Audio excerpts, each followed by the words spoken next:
So in my new relationships, I really make that a priority, and I keep it in the forefront of my mind, and I keep it to be a focus, and I find it's very easy to do in new relationships. It's easier to do in my new relationships than in my existing relationships.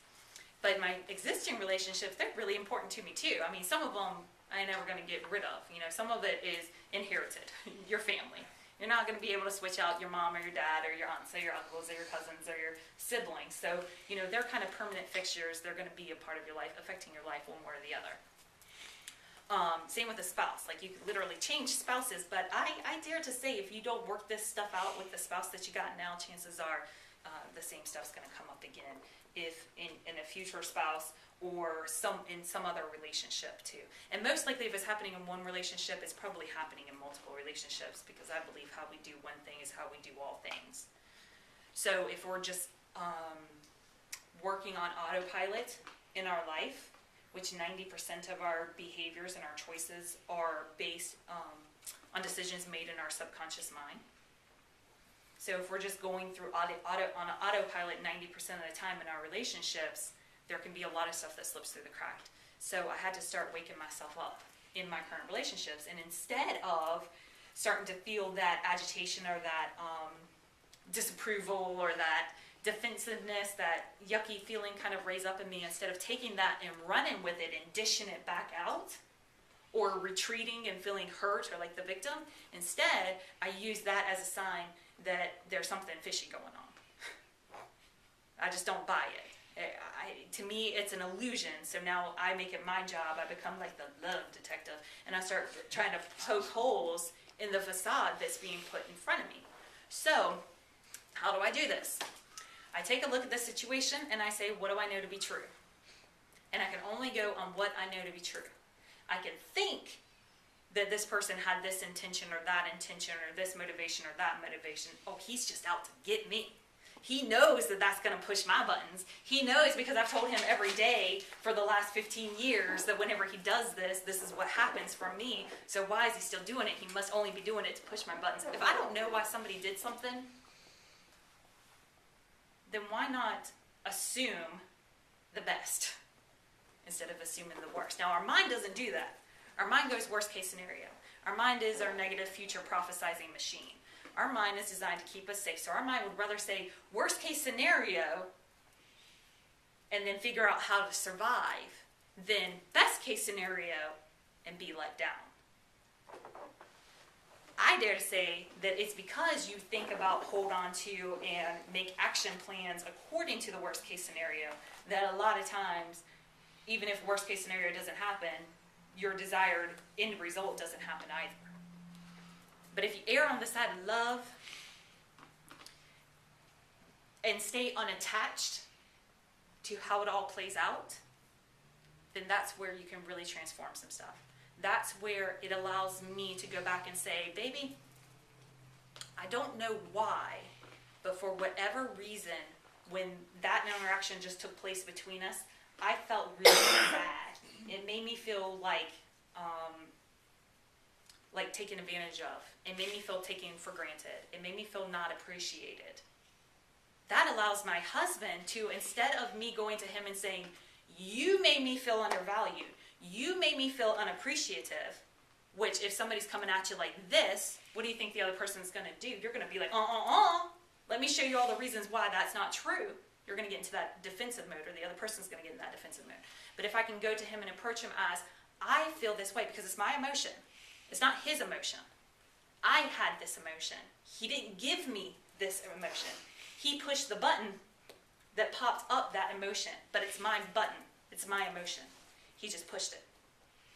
And chances are he didn't even know that he pushed it, and trust me, nobody in a relationship wants to just make the other person miserable.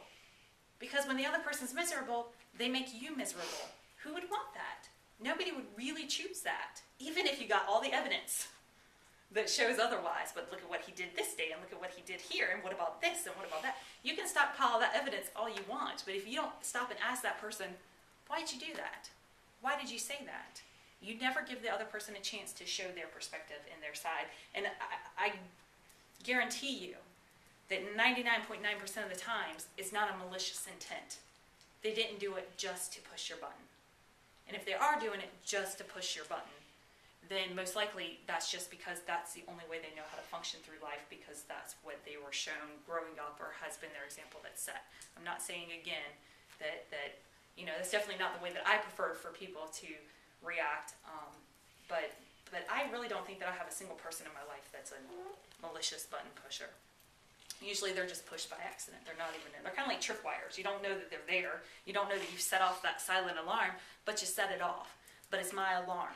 So instead of me forcing you to deal with all the negative emotions that are coming up inside me, I'd rather kind of see them for what they really are.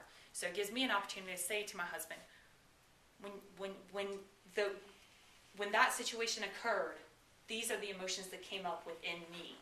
And I know, as my partner, that you love me and you support me.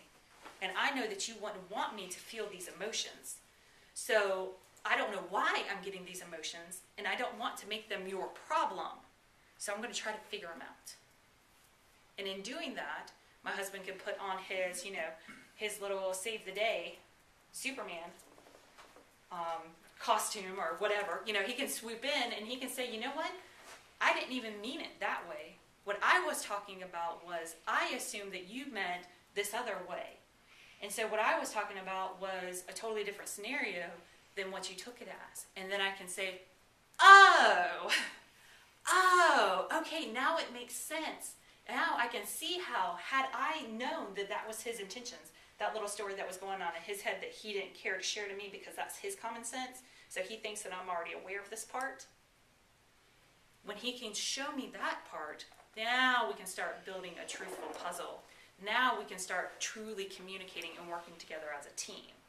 But if I don't take that initiative to say, I don't know why I'm feeling this way, but it's something that's coming up within me, I'm not giving him the opportunity to tell his full side of the story. All that I'm doing is jumping to the end of the conclusion, and it's going to be like a lose-lose situation. Because now I'm upset, he doesn't know why I'm upset, and now all he's doing is getting proof that every time he opens his mouth, I'm never happy. So I'm confirming his non-serving stories as I'm allowing him to confirm my non-serving stories, and we're having no conversation, and there's no truth. And what we're doing then is taking our limited perspective, attached with all of our past experience, and we're making a truth that is an illusion, and is causing our suffering, and is causing the people around us to suffer. I don't know about y'all, but all that I want is to just 100%, 360 degrees, no matter what's going on, just simply be me. I don't want to have to behave any certain way.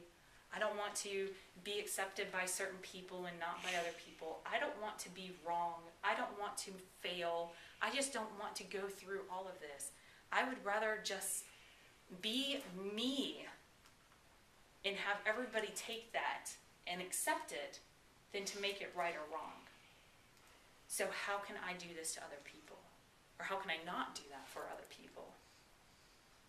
So now when those little things pop up, like the little warnings, like, ooh, that person looked at me funny, or they said something kind of offbeat, or I didn't expect that, or watch out for that, instead of like getting into this big like karate chop mode ready to take somebody down, I just kind of say, that was interesting.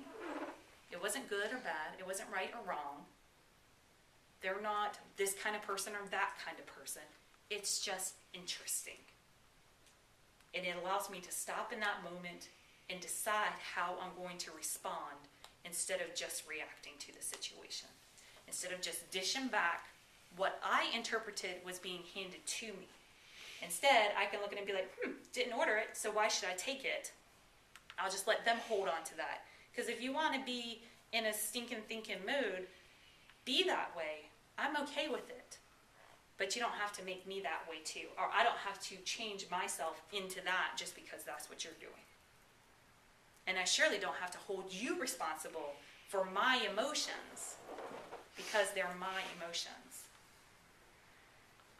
All of us, I'm sure, would agree with the fact, and I'm sure we've heard this 1,000 times, you can't change other people. You can't change other people.